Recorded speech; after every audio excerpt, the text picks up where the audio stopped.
TRP 2021 எக்ஸாமில் வருவதற்கு அதிகப்படியான வாய்ப்புகள் இருக்குது.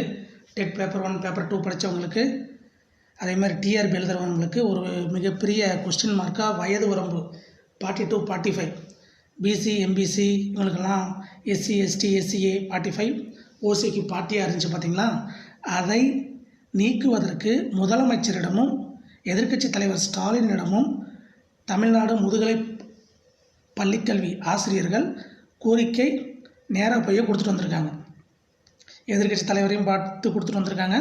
அதே மாதிரி நம்மளுடைய முதலமைச்சர்கிட்டையும் கொடுத்துட்டு வந்திருக்காங்க டீட்டெயிலாக, எழுத்துப்பூர்வமாக. அதனால் கண்டிப்பாக அவர்களுடைய தேர்தல் அறிக்கையில் கண்டிப்பாக இது ஒரு முக்கிய அம்சமாக இடம்பெறும் என்று நாம் எதிர்பார்க்கலாம். ஏன்னா கிட்டத்தட்ட முதுகலை ஆசிரியர்கள் மட்டும் தமிழ்நாட்டில் 82,000 பேர் ஒர்க் பண்ணிகிட்ருக்குறாங்க அரசு பள்ளிகளில் மட்டும். இவங்களுக்கு ஒரு சங்கம் இருக்குது, ஆசிரியர் சங்கம். இவங்க போய் கொடுத்துட்டு வந்திருக்காங்க. ஏற்கனவே எக்ஸாம் வந்தாலும் யாராவது போய் கேஸ் போட்டாங்கன்னா கண்டிப்பாக இது என்ன ஆகும், இது நீக்கிடுவாங்க. மெயினாக பார்த்தீங்கன்னா தமிழ்நாட்டில் இருக்கிற கோச்சிங் சென்டர் கண்டிப்பாக அவங்க போவாங்க. எத்தனை கோச்சிங் சென்டர் இருக்குது, எக்கச்சக்கமான கோச்சிங் சென்டர் இருக்குது. ஒரு ஊரில் 4-5 கோச்சிங் சென்டர் இருக்குது. தமிழ்நாட்டில் எடுத்துட்டோம்னா கிட்டத்தட்ட 1000க்கு மேலே கோச்சிங் சென்டர் மட்டும் இருக்குது. இதை நம்பி இருக்கிற டீச்சர்ஸ் கிட்டத்தட்ட 7 லட்சம் பேர் பிஎட் முடிச்சுட்டு, அதாவது ப்ரைவேட் ஸ்கூல்லையும் மற்ற வேலையில் இருக்கிறவங்க 7 லட்சத்துக்கும் அதிகமானவர்கள் இருக்காங்க. டிடிஎட்டு, பிஎட்டு, பிஜி இந்த மாதிரி படித்தவங்க. ஸோ வயது வரம்பு திடீர்னு வச்சாங்கன்னா இந்த வயது வரம்பு சொல்லியவும் எத்தனை நாள் ஆகுதுங்க, கிட்டத்தட்ட ஒரு 6 மாதம் தான் ஆகுது. ஸோ ஏதாவது எக்ஸாம் வந்துச்சுன்னா கண்டிப்பாக கேஸ் வரும். அதனால் அதெல்லாம் இப்போ இருக்கிற கவர்மெண்ட் விரும்பாது, அடுத்து வர்ற கவர்மெண்ட்டும் கண்டிப்பாக விரும்பாது. கோரிக்கை வச்சாச்சு. கண்டிப்பாக உளவுத்துறைன்னு ஒன்று இருக்குது தமிழ்நாட்டில், உங்களுக்கு எல்லாம் தெரியும். அவங்களும் இதை பற்றி சொல்லியிருப்பாங்க. ஏன்னா இது 7 லட்சம் பேர், 7 லட்சம் ஓட்டோடு நீ நிற்க போகிறது கிடையாது. 7 லட்சம்னா அவங்க குடும்பத்தை பாருங்கள். அவங்க அம்மா அப்பா, அதே மாதிரி ஒய்ஃபு, அதே மாதிரி அவங்க நம்பி இருக்கிற இவங்க குறைஞ்சது ஒரு 10 பேர். அப்படியே 7 லட்சம் × 10 போட்டு பாருங்கள், கணக்கு எங்கே போகுதுன்னு பாருங்கள். கிட்டத்தட்ட 70 லட்சம். சரிங்களா? 70 லட்சம் ஓட்டை கண்டிப்பாக எந்த அரசுமே விரும்பாது. அவங்களுக்கு கிடைக்கிற ஓட்டை விரும்பாது. கண்டிப்பாக எதிர்க்கட்சி தலைவரும் ஏற்கனவே ஒரு செய்தியை வெளியிட்டிருந்தார், ஆசிரியர்களுக்கு மிக விரைவில் நல்ல வாய்ப்பு உண்டு என்று. இதை பார்த்துவிட்டு இப்போ இருக்கிற ஏடிஎம்கே கட்சியும் சும்மா இருக்காது. கண்டிப்பாக வயதை பழையபடியே நீட்டிக்கப்பட வாய்ப்பு. பழையபடின்னா 57 வயசு வரைக்கும், அவ்வளோ இல்லாட்டாலும் கண்டிப்பாக ஒரு 50 வயசு வரைக்காவது கண்டிப்பாக உயர்த்துவாங்க. மெயினாக நான் சொல்ல வர்றது என்னன்னா, நமக்கு ஏஜ் 45 மேலே ஆயிடுச்சு, 40 மேலே ஆயிடுச்சு, படிக்க வேண்டாம் என்று நீங்கள் நினைத்து கொண்டிருந்தால் தயவு செய்து உங்கள் எண்ணத்தை மாற்றிக்கொள்ளுங்கள். நீங்களும் படிக்க வேண்டும்.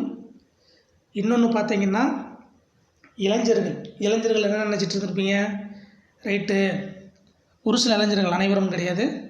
45க்கு மேலே இனிமேல் போட்டியாளர்கள் கம்மி. அதிலேயே கிட்டத்தட்ட 1 லட்சம் 2 லட்சம் பேர் ஃபில்டர் ஆயிடுவாங்க. கிட்டத்தட்ட ஒரு 3 லட்சம் பேர் டெட்டு பேப்பர் 1 பேப்பர் 2 இந்த மாதிரி கணக்கு எடுத்துக்கிட்டோம்னா மேக்ஸிமம் 40 ஏஜுக்கு மேலே அதிகம் பேர் இருக்கிறாங்க. ஸோ போட்டி மிக கம்மியாக தான் இருக்குன்னு நினைப்பீங்க. போட்டி கண்டிப்பாக மீண்டும் அதிகரிக்கத்தான் செய்கிறது. வயது வரம்பு கண்டிப்பாக நீட்டிக்கப்படும். அதில் நீங்கள் என்ன நினைக்கிறீங்கன்னு நீங்களும் கமெண்ட் பாக்ஸில் கமெண்ட் பண்ணுங்கள். ஏன்னா இந்த ஏஜ் மேக்ஸிமம் எந்த இந்தியாவுடைய மற்ற ஸ்டேட்டில் டீச்சர்ஸுக்கு கிடையாது. உங்களுக்கு தெரியும், டீச்சர்ஸ் வயது ஆக ஆக தான் அவங்களுடைய எக்ஸ்பீரியன்ஸில் பசங்களுக்கு நன்றாக பாடம் நடத்த முடியும். இது மற்ற எல்லா துறைகள்லையும் பார்த்தீங்கன்னா நீட்டிச்சுட்டு தான் போகிறாங்க.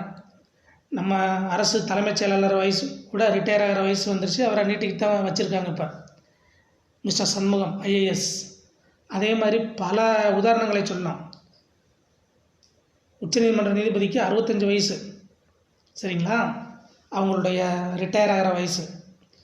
டீச்சர்ஸுக்கு 59 வயசு தான் இப்போ இருக்கிற ஜிஓ. ஸோ மெயினாக என்னென்னா, நீங்கள் வயது ஆயிடுச்சு, பிஜிடிஆர்பி இனிமேல் இத்தனை நாள் படித்தது வேஸ்ட்டு. ஒரு சிலர் ஏற்கனவே ப்ரிப்பேர் பண்ணியிருப்பீங்க, ஒரு 2-3 எக்ஸாம் எழுதியிருப்பீங்க, அதில் தோல்வியும் அடைந்திருப்பீர்கள்.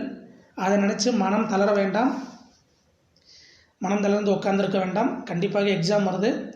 ப்ரைவேட் ஸ்கூலில் இருக்கிறவங்க கொஞ்சம் யோசிச்சு பாருங்கள். இப்படியே காலத்தை தள்ளிட்டு இருந்தீங்கன்னா இப்படியே 10,000 20,000த்துக்குள்ளேயே உங்கள் வாழ்க்கை ஓடிடும். மேக்ஸிமம் இயர் இன்க்ரிமெண்ட் 500 200 300 அது ஒரு கொரோனா டயத்தில் இனிமேல் அதுவும் கிடைக்க வாய்ப்பு கிடையாது. பல மாணவர்கள் அரசு பள்ளிக்கு சென்று விட்டார்கள். அதை ஒரு காரணமாக அவர்கள் கண்டிப்பாக காட்டத்தான் போகிறார்கள். ஸ்ட்ரென்த்து குறைஞ்சிருச்சு. சரிங்களா?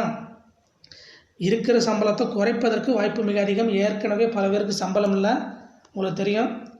சம்பளத்தையும் 50% கொடுத்துட்ருக்காங்க ஒரு சில ஸ்கூலில், ஒரு சில ஸ்கூலில் 30, 25 இந்த மாதிரி தான் கொடுத்துட்ருக்காங்க.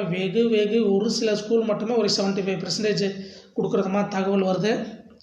அதனால் இப்படியே ஓட்டுறதா இல்லைன்னா டெய்லி இப்போ கிடைக்கிற டயத்தை நல்லா யூஸ் பண்ணுங்கள்.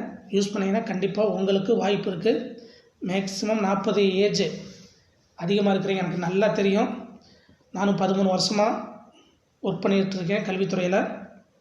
அதனால் எனக்கு தெரிந்த விவரங்களை நான் உங்களுக்கு கூறுகின்றேன். இப்படியே அடுத்தவங்ககிட்டயே கையேந்திட்டே நிற்கலாமா? மாதம் 1ஆம் ஆனால் இல்லைன்னா டான்னு மாதம் 1ஆம் ஆனால் 40,000 நம்ம பிகினிங் சேலரி 40,000. சரிங்களா? இத்தனை வருஷம் ப்ரைவேட்டில் நீங்கள் ஒர்க் பண்ணதுக்கு கொஞ்சம் இதில் முயற்சி பண்ணியிருந்தீங்கன்னா போயிருக்கலாம். கால் காசுனாலும் கவர்மெண்ட் காசுன்னு சொல்லுவாங்க, அரை காசுனாலும் அரசாங்க காசுன்னு சொல்லுவாங்க. பிறவி பயன் பிஎட் படிச்சிட்டோம் 2 வருஷம், இப்போ இருக்கிறவங்க பழைய மாணவர்கள் 1 வருஷம்.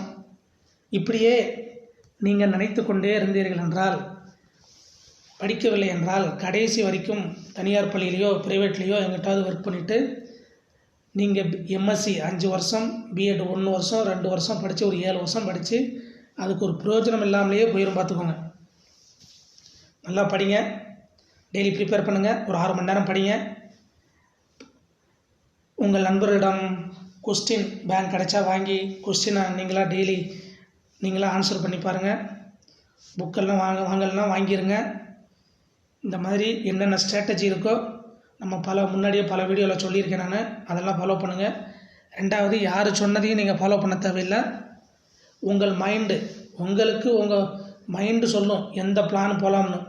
ஒரு சிலர் காலையில் படிக்கலாம்னு சொல்லணும், காலையில் படித்தா நல்ல மைண்டில் நிற்கும்.